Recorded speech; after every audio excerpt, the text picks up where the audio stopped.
नमस्कार बच्चों, जैसा कि पिछले व्याख्यान में आपने पढ़ा कि पुण्य जागरण का अर्थ क्या था और पुण्य जागरण की प्रस्तावना क्या थी और पुण्य जागरण की जो विशेषताएं थी उसके बारे में। अब हम आगे ले रहे हैं कि पुण्य जागरण के कारण क्या थे। तो पुण्य जागरण कब हुआ, कैसे प्रारंभ हुआ, इस संबंध में निश्चित रूप से कुछ नहीं कहा जा सकता। फिर भी पुनर्जागरण कोई आकस्मिक घटना नहीं थी, क्योंकि 13वीं सदी के उत्तरार्ध में इस गति का जन्म हो चुका था। प्रोफेसर स्वेन के अनुसार धर्म युद्ध एवं नए देश की खोज के कारण पुनर्जागरण हुआ, जिसने यूरोपीय समाज में अनेक बौद्धिक परिवर्तन हुए। इन परिवर्तनों को पराकाष्ठा पर पहुंचाने में 2-3 शताब्दियां लग गई। स्वयं के शब्दों में, जहां अनेक योग्य नेताओं का मार्गदर्शन इसे मिला, वहां वैज्ञानिक भावना, एक धार्मिक जोश, कला की एक नई शैली और एक नवीन प्रकार का साहित्य पुनर्जागरण की वास्तविक पृष्ठभूमि प्रस्तुत करता है। संक्षेप में पुण्य जागरण के लिए जो कुछ कारण है वो उत्तरदायी थे, वो इस प्रकार है। जैसा कि सबसे पहला जो कारण है वो है धर्म युद्ध। धर्म युद्धों ने पुनर्जागरण के लिए वातावरण तैयार किया। यूरोप की अधिकांश जनता ईसाई धर्म में विश्वास करती थी और ईसाइयों का जो पवित्र तीर्थ स्थल था वो था जेरूसलम।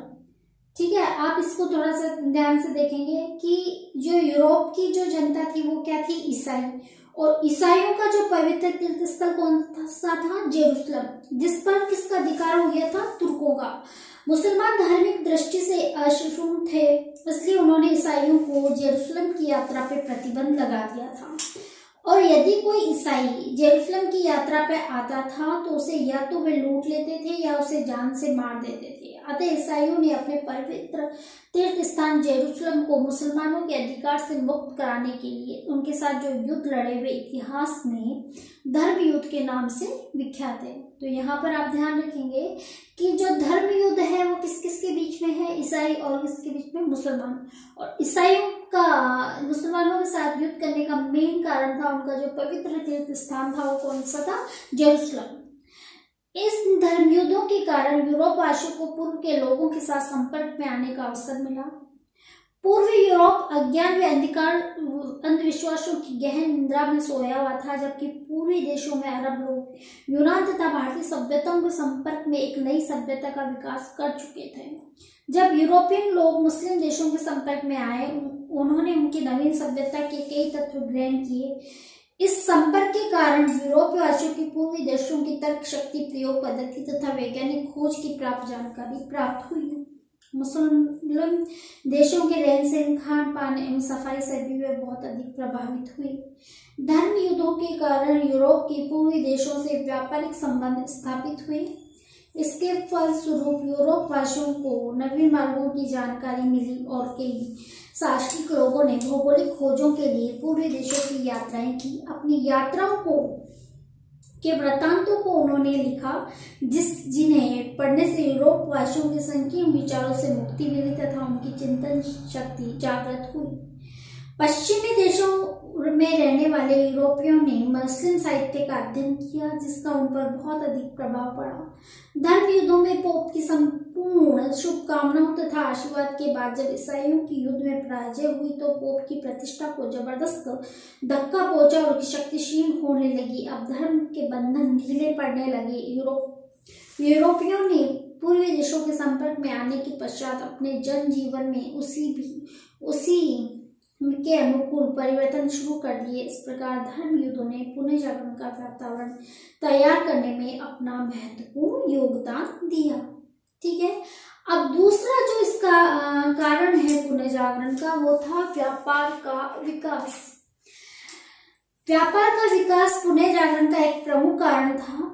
धर्म युद्धों के कारण यूरोप के पूर्वी देशों के साथ व्यापारिक संबंध स्थापित हुए। द्वितीय धर्म युद्ध के पश्चात कई यूरोपियन व्यापारी जेरूसलम एवं एशिया माइनर के पश्चिमी तटों पर बस चुके थे, जिसके परिणामस्वरूप व्यापार में काफी वृद्धि हुई। उस समय वेनिस, मिलान और फ्लोरेंस व्यापार के महत्वपूर्ण केंद्र बन गए। इस व्यापार संपर्क से यूरोपियन के ज्ञान में वृद्धि हुई। उन्होंने विदेशियों से कई तत्व ग्रहण किए उनको अपने यहाँ पे लाने का प्रयास किया। व्यापारिक विकास के कारण न केवल उद्योग धंधों का विकास हुआ अपितु अनेक नगरों का जन्म एवं विकास भी हुआ। जब यूरोपियन व्यापारियों ने बगदाद, काहिरा आदि से खरीदी गई पुस्तकों को पढ़ा तो उनसे वे प्रभावित हुए।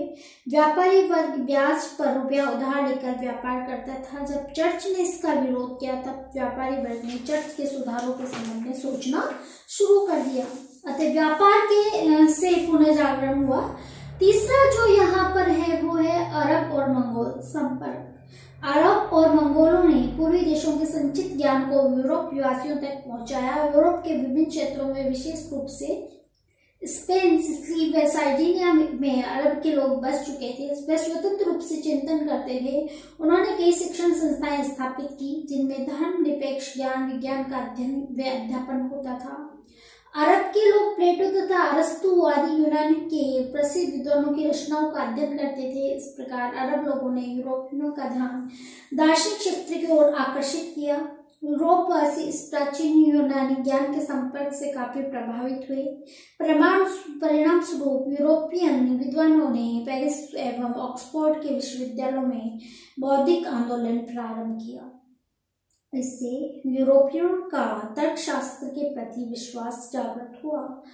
13वीं सदी के मध्य में मंगोल नेता कबूल खान ने एक विशाल मुगल साम्राज्य स्थापित किया। इतना ही नहीं, इसने यूरोप एवं एशिया के देशों को एक सूत्र में बांधने का प्रयास भी किया। प्रसिद्ध इटालियन यात्री मार्को पोलो 1272 में उसी के दरबार में गया था। वहां से लौटकर उसने अपनी यात्रा का विशुद्ध वर्णन किया। अतः कहने का मतलब है कि जब ये अरब और मंगोल के संपर्क में यूरोपवासी आए तो वहां के जो दार्शनिक थे, वहां के जो दार्शनिकों की जो रचनाएं थी उनको उन्होंने पढ़ा, जिससे उनके बौद्धिक शक्ति और तार्किक जो क्षमता है उसमें विकास हुआ और स्वतंत्र चिंतन की अभिवृद्धि हुई। चौथा कारण है तुर्की द्वारा कुस्तुनिया पर अधिकार। ठीक है, पूर्वी रोमन साम्राज्य जो उस समय बाइजेंटाइन साम्राज्य के नाम से प्रसिद्ध था की राजधानी कुस्तुनिया था, जिसपे 1453 ईस्वी में उसामिन तुर्कों ने अधिकार जमा लिया। कुस्तुनिया पिछले 2 वर्षों से यूनानी ज्ञान, दर्शन व कला का प्रसिद्ध केंद्र था, परंतु असभ्य तुर्कों ने इस संस्कृति का कोई महत्व नहीं जाना। उन्होंने वहां के लोगों को नाना प्रकार के अत्याचार करने आरंभ किए। उन अत्याचारों से पीड़ित यूनानी विद्वान अपने साथ प्राचीन यूनानी एवं रोमन पांडुलिपियां लेकर इटली के बड़े बड़े नगरों में जाकर रहने लगे। वहां उन्होंने रोम एवं यूनान के प्राचीन ग्रंथों का अध्ययन किया और प्राचीन ज्ञान का रोम व अन्य नगरों में प्रचार किया। रोम ने ही यूरोप में प्राचीन ज्ञान का प्रकाश फैलाया। यही कारण था कि पुनर्जागरण इटली में ही सर्वप्रथम प्रारंभ हुआ। धीरे धीरे इसका प्रभाव समस्त यूरोप पर स्पष्ट रूप से दिखने लगा। यहाँ पर मैंने एक लाइन बोल रही कि सर्वप्रथम पुनर्जागरण कहाँ हुआ, तो सर्वप्रथम पुनर्जागरण कहाँ हुआ? इटली में हुआ। ये 1 नंबर के प्रश्न में भी आता है और इसका 10 नंबर का प्रश्न भी ये बनता है कि इटली में ही सर्वप्रथम पुनर्जागरण क्यों हुआ, कारण स्पष्ट कीजिए। इसका सबसे पहला जो मेन कारण है आप इसमें, क्योंकि वहां की भौगोलिक दशा, वहां के जो दार्शनिक, वहां के जो इतिहासकार, वहां की जो रचनाएं, ये उस वातावरण के अनुकूल थी, जिसके कारण वहां सर्वप्रथम पुनर्जागरण हुआ। अब यूरोप से पूर्वी देशों की ओर जाने वाले स्थल मार्गों पर जब तुर्कों का अधिकार हो चुका था, तुर्क लोग इस रास्ते से गुजरने वाले यूरोपियन व्यापारों को लूट लेते थे। परिणाम स्वरूप यूरोपियन देशों का पूर्वी देशों के साथ व्यापार ठप हो गया। परंतु यूरोप में पूर्वी देशों से बनी हुई वस्तुओं एवं गर्म मसालों की बहुत अधिक मांग थी, इसलिए यूरोप वासियों ने पूर्वी देशों के साथ व्यापार करने के लिए जल मार्ग की खोज शुरू कर दी। इसी प्रयास के कारण अमेरिका की खोज संभव हो चुकी एवं भारत आदि स्थलों देशों का जल मार्ग ढूंढा जा सका। उपयुक्त कारणों से पुनर्जागरण संभव हो सका। 5वां जो कारण है वो है सामंतों की शक्ति का क्षीण होना। मध्यकाल में मैंने आपको इसकी प्रस्तावना में बताया कि यूरोपियन राजनीति पर जो सामंत हावी थे, उस समय के राजा नाम मात्र के शासक थे। राज्य की वास्तविक शक्ति किसके हाथों में थी? सामंत के हाथों में। सामंत जनता से टैक्स वसूल करते थे तथा नाना प्रकार के अत्याचार करते थे। ऐसे शासनकाल में कला और साहित्य के विकास के बारे में सोचना भी असंभव था।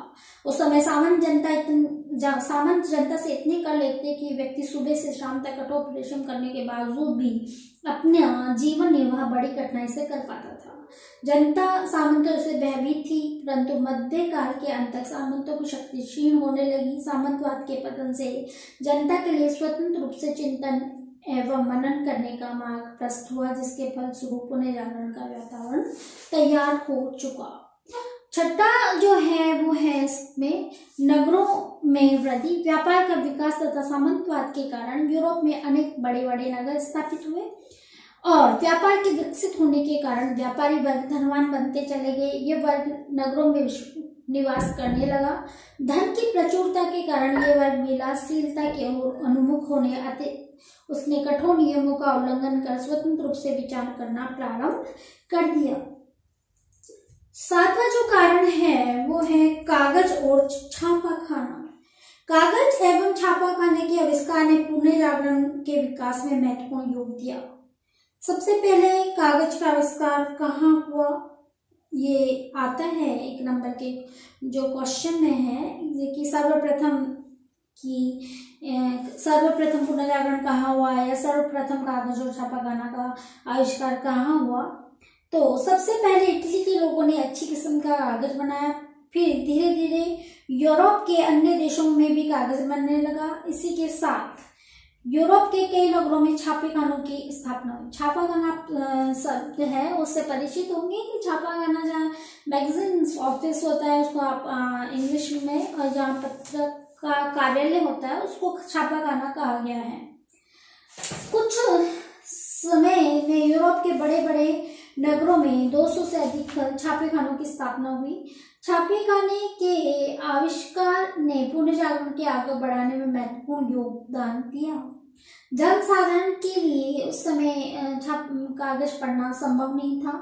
अब कागज और छापेखानों के ढेरों की संख्या पुस्तक मुद्रित होने लगी, जिसके कारण जनसाधारण भी उसको पढ़ने लगा और उससे उनकी जो बौद्धिक क्षमता, उनकी चेतना में वृद्धि हुई। धार्मिक अंधविश्वास से वो हटने लगे और जनसाधारण में शिक्षा के प्रति रुचि बढ़ी।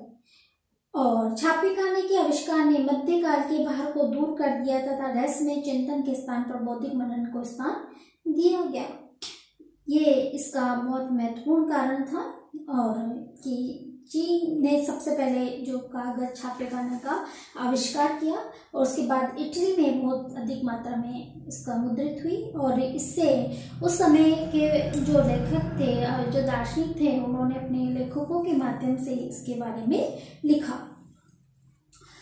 आठवां जो कारण है वो है भौगोलिक खोज। भौगोलिक खोजों ने यूरोप के पुनः जागरण के विकास में बहुमूल्य योगदान दिया। व्यापारिक प्रतिस्पर्धा के कारण यूरोपियन व्यापारियों ने भूमध्य सागर के बाहर अपना प्रभाव क्षेत्र बढ़ाना प्रारंभ किया। उस समय मार्को कोलंबस और वास्को डी गामा जैसे शास्त्रीय यात्रियों ने भारत, चीन व अरब आदि देशों के जल मार्गों को खोज निकाला।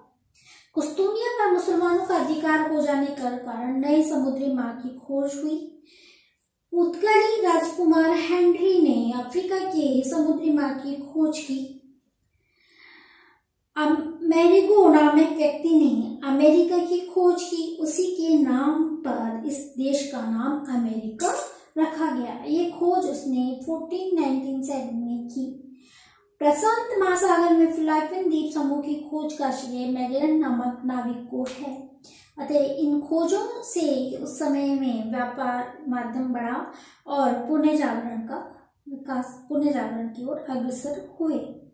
जो नेक्स्ट है वो है, इसमें एक महत्वपूर्ण कारण है यहाँ का, वो है शिक्षा का विकास। मध्ययुग के अंत में शिक्षा की बहुत अधिक उन्नति हुई।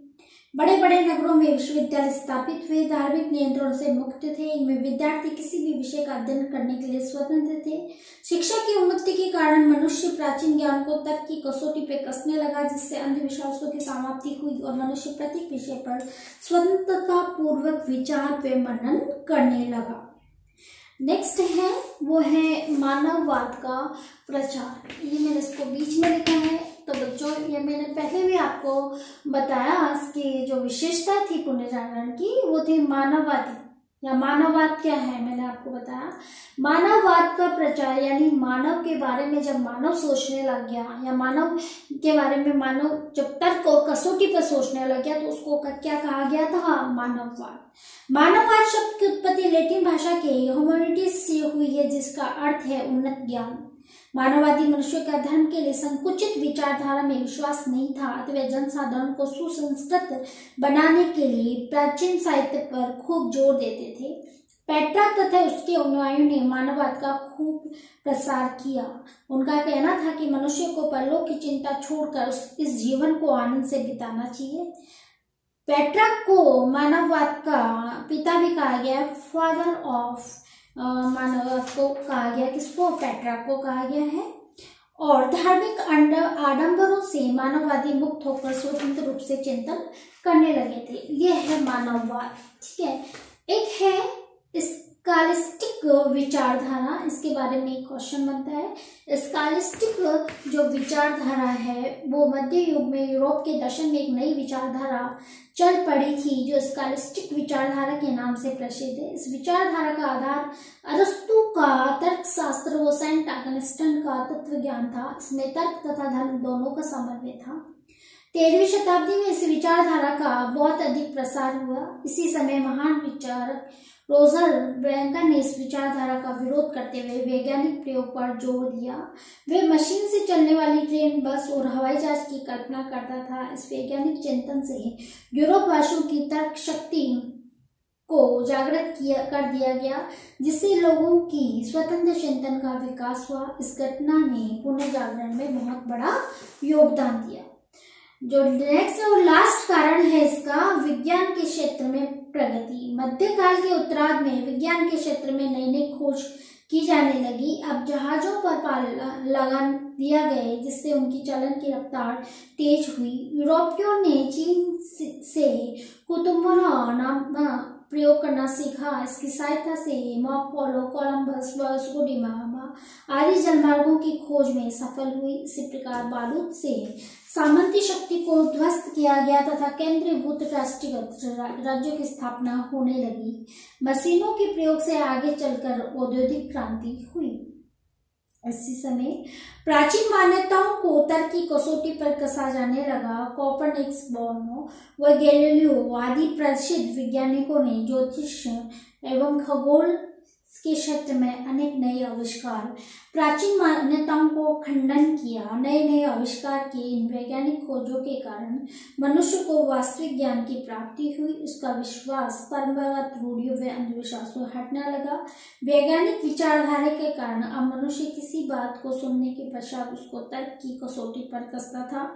यदि वह सही पाई जाती तो उस पर विश्वास करता, अन्यथा नहीं। इससे मनुष्य की मानसिक स्थिति में परिवर्तन आया और उसका बौद्धिक विकास हुआ। इस प्रकार वैज्ञानिक आविष्कारों के कारण ही पुनः जागरण की लहर तेजी से आगे बढ़ी और सारे यूरोप में फैल गई। तो बच्चों, आज हमने पढ़ा कि पुनः जागरण के कारण क्या थे, और इस सर्किल के माध्यम से मैंने आपको समझाया कि पुनः जागरण के जो कारण थे वो ये थे कि धर्म उत्थान, व्यापार का विकास, अरबों मंगोल संपर्क, तुर्कों द्वारा कुस्तुनियों पर अधिकार, भौगोलिक खोजें, कागज और छापाखाना, सामंतों की शक्ति का क्षीण होना, मानववाद का प्रचार और स्कॉलास्टिक विचारधारा।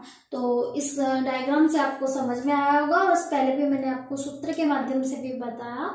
मुझे पूर्ण विश्वास है कि आप इसे समझेंगे और एक एक नंबर के प्रश्न अपनी नोटबुक में नोट करेंगे, और मैं आपको एक असाइनमेंट दूंगी जिसमें आप इसको हल करेंगे। धन्यवाद।